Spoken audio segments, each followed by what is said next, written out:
Trump order seeks to ban transgender women and girls from female sports. This President Donald Trump signed an executive order on Wednesday attempting to exclude transgender girls and women from female sports, a directive that supporters say will restore fairness but critics say infringes on the rights of a tiny minority of athletes. The order directs the Department of Justice to make sure all government agencies enforce a ban on transgender girls and women from participating in female school sports under Trump's interpretation of Title X, a law against sex discrimination in education. The war on women's sports is over, Trump said at a signing ceremony with about 100 women and girls aligned behind him, many of the youngest ones wearing uniforms and sports jerseys.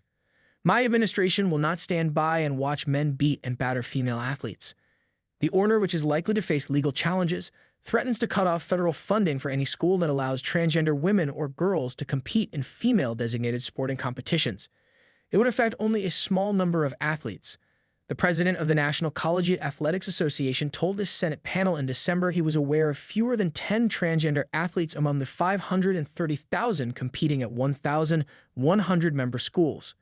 The NCAA welcomed the executive order for providing a clear national standard in the face of a patchwork of conflicting state laws and court decisions, saying in a statement it would conform its policy accordingly. The NCAA Board of Governors is reviewing the executive order and will take necessary steps to align NCAA policy in the coming days, subject to further guidance from the administration, the statement said. Under current policy, the NCAA requires transgender women athletes to meet testosterone limits on a sport-by-sport basis. The issue has also connected with voters who responded with enthusiastic applause when Trump mentioned bans on transgender athletes at his campaign rallies. He repeatedly aired television advertisements that criticized allowing transgender women and girls to compete in female sports. Polls have found a majority of Americans oppose transgender athletes competing in sports that align with their gender identity, and 25 Republican-led states have passed laws that ban transgender girls from participating in girls' sports. Federal courts have generally ruled in favor of letting transgender girls compete. A Ninth U.S. Circuit Court of Appeals ruling blocked Idaho's ban, while the Ninth Circuit and the Fourth Circuit have also stopped bans from being enforced against specific plaintiffs in West Virginia and Arizona, opens new tab. A federal district court judge in New Hampshire has blocked opens new tab that state from enforcing its ban against two plaintiffs.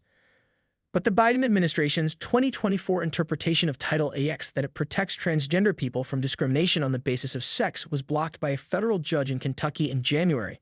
Wednesday's directive follows a series of other Trump executive orders restricting transgender rights, including one attempting to halt all federal support for health care that aids in gender transition for people under 19 and another that bans transgender people from serving in the military. Those orders encountered immediate legal challenges.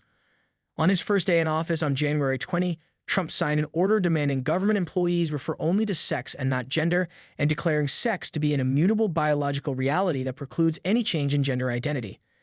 Trump's order goes beyond high school and college sports, calling for the U.S. government to deny visas for transgender females seeking to compete in the United States. It will also instruct the State Department to pressure the International Olympic Committee to change its policy, which allows trans athletes to compete under general guidance, preventing any athlete from gaining an unfair advantage. A White House official said the United States will use all of our authority and our ability to enforce the order in Olympic events on U.S. soil. The 2028 Summer Olympics are due to be held in Los Angeles. Chris Urchel, a senior staff attorney at the pro-LGBTQ legal group Gilead Law, said the various interscholastic athletics associations and coaches have successfully maintained fairness in sports for years, and banning trans athletes does nothing to ensure fairness or safety. We're talking about a minuscule number of students. What's more, we're talking about students who aren't posing any threat to other girls in school sports, and yet there is this enormous effort to take away their rights, Urchel said. It's an absurd way to approach those goals. Human rights organization Amnesty International called the ban an attempt to stigmatize and discriminate against LGBTQ+ people.